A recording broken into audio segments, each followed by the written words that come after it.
రాష్ట్రంలో నవంబర్ నుంచి భూముల కొత్త మార్కెట్ విలువ అమల్లోకి రానుంది. రాష్ట్ర వ్యాప్తంగా ఉన్న భూముల బహిరంగ ధరలను అధ్యయనం చేసిన స్టాంపులు రిజిస్ట్రేషన్ శాఖ మార్కెట్ విలువను సవరించే ప్రక్రియను దాదాపు పూర్తి చేసింది. రెవెన్యూ శాఖ మంత్రి పొంగులేటి శ్రీనివాసరెడ్డికి త్వరలోనే నివేదిక అందించనుంది. అనంతరం కొత్త మార్కెట్ విలువను ప్రభుత్వం అమల్లోకి తీసుకురానుంది. హైదరాబాద్, రంగారెడ్డి, మేడ్చల్, మల్కాజిగిరి జిల్లాల్లో మార్కెట్ విలువ కంటే బహిరంగ ధరలు అధికంగా ఉన్న చోట్ల కొంతమేర పెంపుదల ఉండే అవకాశాలున్నాయని అంచనా వేస్తున్నారు. ఖమ్మం, ఆదిలాబాద్ తదితర జిల్లాల్లో బహిరంగ ధరల కన్నా మార్కెట్ విలువ ఎక్కువగా ఉన్నట్లు గుర్తించినట్లు తెలిసింది. దీని ప్రకారం ఈ జిల్లాల్లో కొంతమేరకు ధరలు తగ్గించే అవకాశాలున్నాయి. ప్రస్తుతం అమల్లో ఉన్న 7.5% రిజిస్ట్రేషన్ ఛార్జీలను సైతం కొంత తగ్గించేందుకు ఉన్న అవకాశాలను పరిశీలిస్తున్నట్లుగా సమాచారం.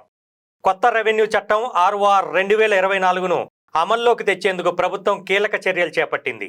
గురువారం దీనికి సంబంధించి ధరణి కమిటీ సభ్యులు సునీల్ కుమార్, కోదండరెడ్డి తదితరులతో రెవెన్యూ శాఖ ముఖ్య కార్యదర్శి నవీన్ మిత్తల్ భేటీ అయ్యారు.